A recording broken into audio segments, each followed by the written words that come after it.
Competitive ruling. Carlos Rodriguez.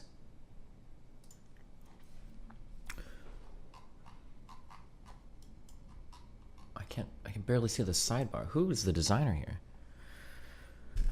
Carlos Rodriguez engaged in activity detrimental to the best interest of the league in Riot Games, in violation of the LEC rules. Consequently, he is suspended from holding any managerial or operational position with a team or organization in a Riot-sanctioned competition or participation therein until November 13th, 2022. In addition, Carlos Rodriguez is required to complete 1, sensitivity training, and 2, executive training as detailed below. The training must be provided by an independent third party that is unaffiliated with G2 Esports, the league, or Carlos Rodriguez.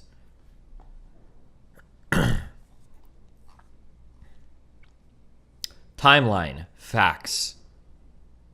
On September 17th, 2022, Carlos Rodriguez posted a tweet with a video showing himself at a celebration with Andrew Tate, stating, "Yesterday, we celebrated G2's World Championship." The tweet rapidly garnered attention because of the views expressed by Andrew Tate, which have been described as extreme misogyny by the public press. In a follow-up tweet, Carlos Rodriguez posted, "Nobody will ever be able to police my friendships. I draw my line here. I party with whoever the fuck I want." On September 18th, 2022, G2 Esports announced that its supervisory board had mutually agreed with Carlos Rodriguez that he would take 8 weeks of leave as CEO and suspend his earnings during that time. In view of the above, on September 19th, 2022, the League of Legends European Championship Limited opened an investigation. This resulted in the opening of formal disciplinary proceedings against Carlos Rodriguez on September 20th for having potentially breached the LEC 2022 season open rules, or official rules. Carlos Rodriguez was invited to submit his statement on the above described facts, which he did on September 27th.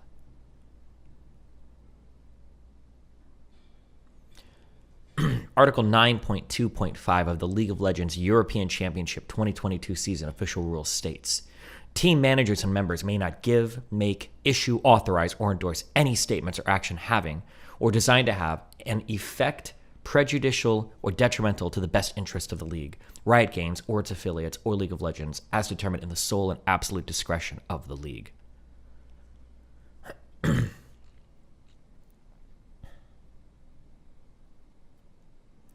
By publicly associating on social media Andrew Tate, known for his misogynistic views, with himself, G2 Esports and the LEC Carlos Rodriguez engaged in activity which was detrimental to the best interest of the league and Riot If your Games. phone gets stolen and you were not robbed at gunpoint, you should just admit that you lost your phone. Copium, copium. Okay.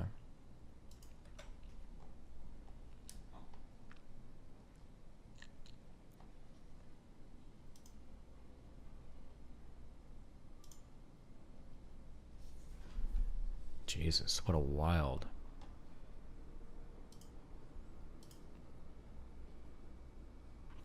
Pretty cut and dry. Not sure how anyone could argue with the reasoning for the punishment. One of the things that I don't like is how, I think there's a name for this in philosophy. Is it called like a second agent problem? Or like a third party agent problem? There's like, I wonder what the structure of this would be.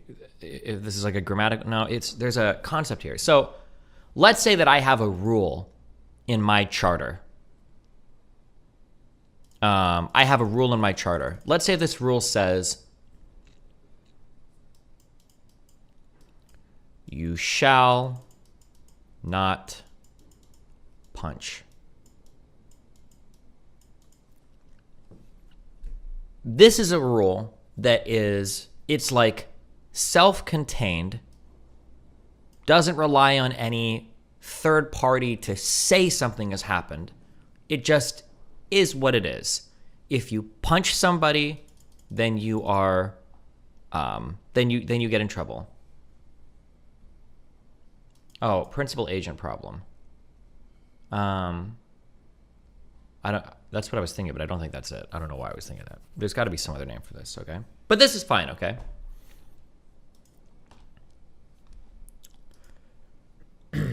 Now, you have this is a thing, okay? Now we're gonna do like a level. We're gonna do like a level 1 abstraction from this, okay?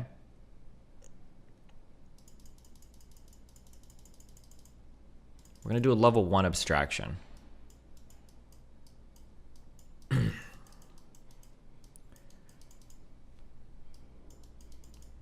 We're gonna change this.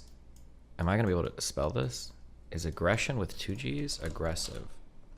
Aggressive, yeah. Now we're gonna change this to you shall not act aggressively. Now, this is still like a self-contained thing. It's a little bit harder now because it's open a little bit to interpretation, right? You shall not act aggressively. Okay. It's a little bit more vague than you shall not punch, but whatever. You can kind of argue, you can kind of fight around this. It's not the worst thing in the world, and it's understandable, right? You can't have like a specific rule for everything. If somebody kicks somebody and you're like, oh, well, you just said we shouldn't punch and I kicked him. It's like, okay, well, now we need something more vague. There's this next level of abstraction that is much harder. And it's like, it's, where's the text tool? I'm not typing all this out. It's this thing.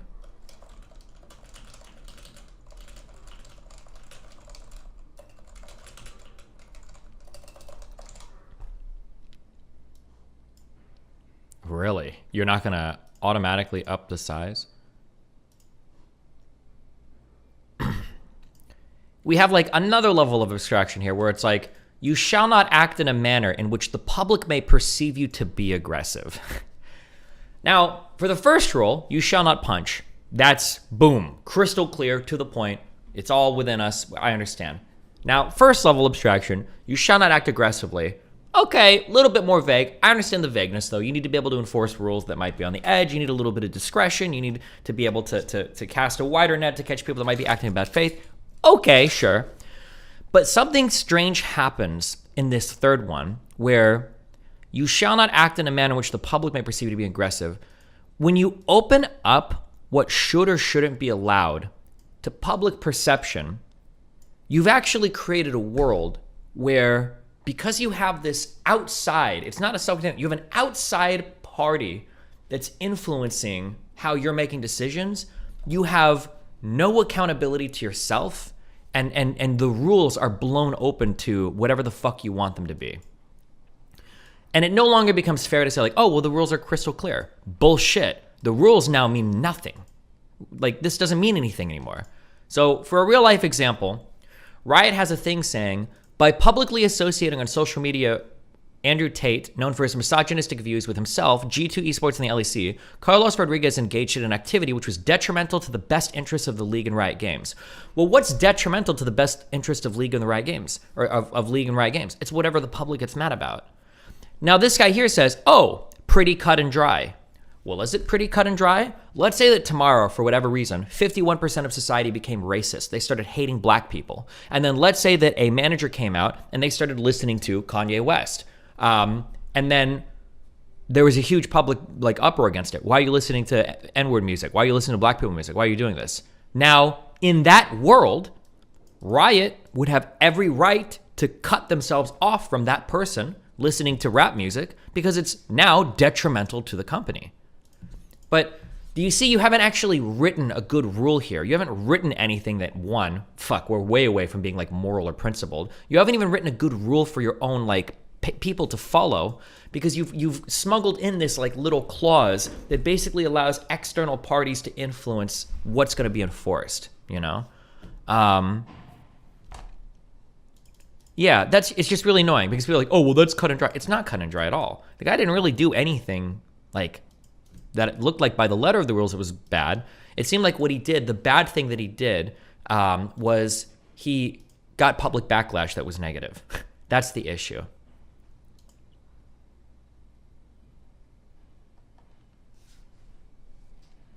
Isn't this rule good for the company, though? Bad for the employees, but lets them drop people who are controversial? Yeah, sure, it could be. You can argue that, of course, the rule is good for the company. It gives the company basically unlimited discretion to do whatever they want. But the issue is that I'm just saying that it's stupid when people are like, oh, well, it's obvious he broke the rules. It's not obvious he broke the rules. What do you mean? This is the most vaguest shit in the fucking world. Like, you engaged in an activity that was detrimental to the best. Was it really detrimental? Are there really people that are going to not watch this LEC shit? Are there really people that are not going to watch League or play League because one of the managers of one of the teams in one of your leagues took a fucking Twitter video of Andrew Tate? That sounds impossible. I don't believe it. I don't believe that. Like,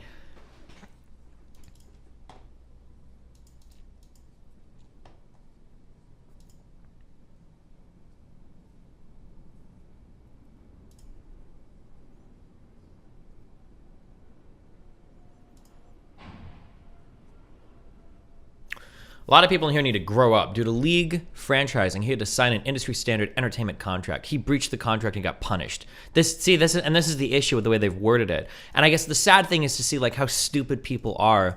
It goes back to that principled thing, right? Like, hey, what if now I think in the United States it's illegal, so it might not be the same thing. I think in the US union busting is illegal. But like, let's say that you bust unions doing everything you're legally allowed to do. Like, oh yeah, well, if I don't like the way you are at my workplace, I can fire you for any reason I want. Well, not any reason, as long as it's a protected class reason. But like, you fire people, these same people would not come here and be like, well, hold on, Amazon was acting completely legally when they decided to let go and shut down that entire plant full of people that also wanted to unionize. Like, Amazon had the right to do that. They wouldn't be saying that. They'd be like, this is bullshit, we need to change the rules, blah, blah, blah, blah. Like, people only... This is what I don't like, okay?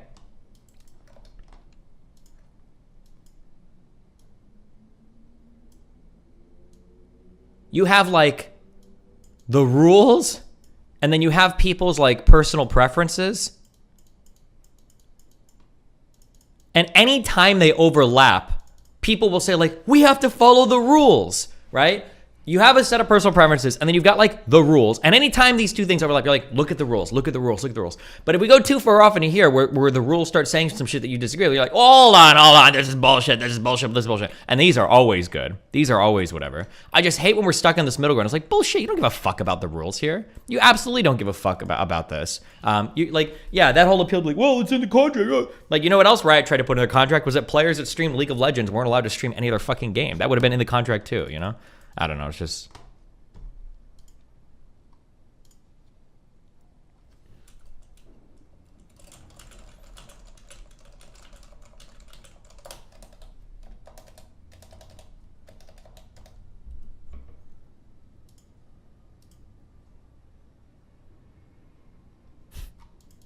Thanks, Freelabs. I hear this so much now whenever anyone gets banned too, like the meme counter to the conservatives about free speech doesn't apply to business. Like, yeah, of course, but the argument conservatives are having is that the rules are shit. Yeah, that too. Oh, it's not free speech, yeah. Or when I get banned from Twitter, people are like, oh, well, that's the rules. Like, you're ban evading. Yeah, so is Keffel, so is Gasfesh. Like, half of these motherfuckers are all ban evading. But if Keffel's got permaban from Twitter, or her account got nuked for ban evading, which it could be, if her account got nuked for ban evading, like, how many of her same followers can be like, you know what, that's fair. Keffel's is ban evading from 2 prior banned accounts. Maybe she should be like, no, they wouldn't give a fuck, right? It's kind of like it's unironically it's the Joker speech to Batman, in The Dark Knight when he's talking about how like, oh, people have their morality, but they drop it when, I don't remember the fucking, I'm sure Fuentes has it memorized. But it's like the same type of thing. Like people pretend they have like a certain set of rules as long as it's convenient to them when it lines up with their preferences. But as soon as those two things diverge, fuck the rules. Is the gayest Fesh dude ban evading? I thought the gay Fesh account wasn't actually. Yeah, I'm pretty sure it was him.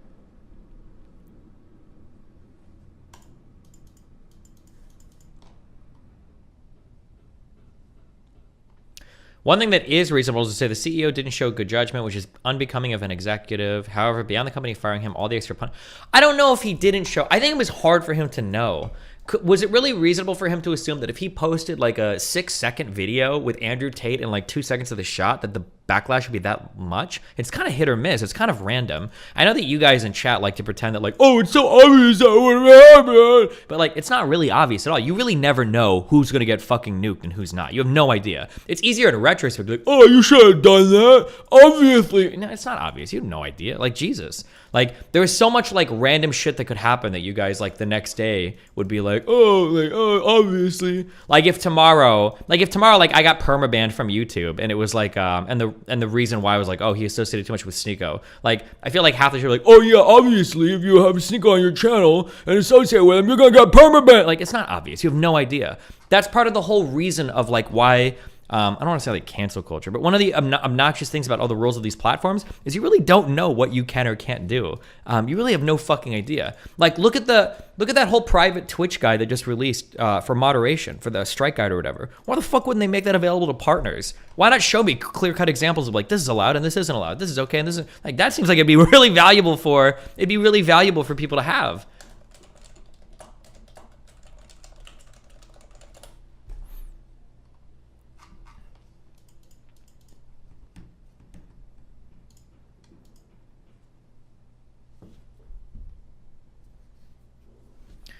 If they worded the contract how it really is of we drop people who get too much public backlash, do you think the public would be okay with it? I don't know, maybe. I mean, they're okay with whatever because they don't like Andrew Tate.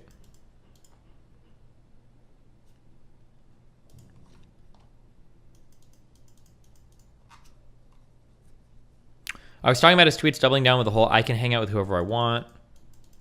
Yeah, maybe he shouldn't have said that, sure, but that's not why he got in trouble. That's not why, right? Now you're doing the thing where like this has happened to me before. It's one of the reasons we have to be so careful. And you retards fall into this trap constantly, and it's so fucking annoying to watch even you guys do this. To where like somebody will walk up to you and they'll rape you 27 times. They'll bring all of your friends to rape you 27 times. And while you're laying there like bloody and fucking destroyed and ruined or whatever, you get up or whatever, and then some guy comes out and you call him like a racial slur or something.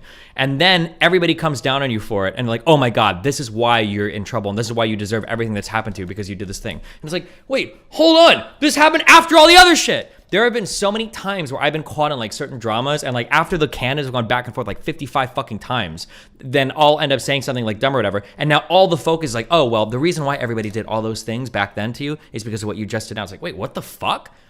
You guys fall into this so many times. I see it happen to you guys. It was so fucking annoying to deal with it. But from a public figure perspective, yeah, I'm sure there are people saying, oh, well, it's because of how he responded as a CEO. Bullshit. If you say that you're a fucking retard, you shouldn't comment on anything at all. Nothing about this had to do with because of his response. It had to do because he hung out with Andrew Tate. Like, if it would have been another person and there was like a minor backlash to it, and he'd be like, I can hang out with whoever I want. No one's going to police my friendships. Nobody would give a fuck. It's not because of his response. It's because of his response to Andrew Tate. That's the reason why. My opinion, people in the league community already hate Carlos for context. Things like screwing out EU talent / players, contracts, great attitude, they jump on any chance piling up. Sure. The N-word drama was because Denims wanted an out from the drama of fucking in your bed. True. Of breaking into my house, letting somebody else in, and fucking all over my bed for a day and a half, like the autistic fucking. Will you remove the rule for banning people for any reason on your subreddit then? No, banning people from a particular like area of a social media is not the same as banning somebody from social media.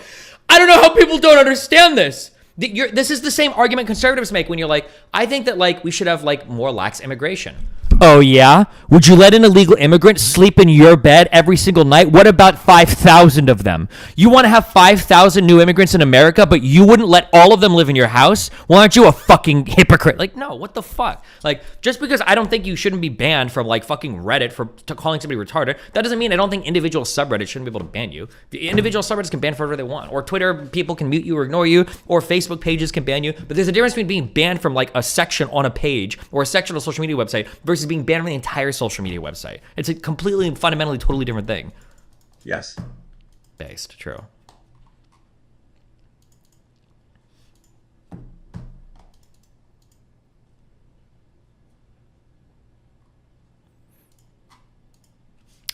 There's research showing that ambiguous rules are frequently and asymmetrically applied according to people's selfish aims. Well, of course, it's part of the reasons why you have discretion. 400 years of colonial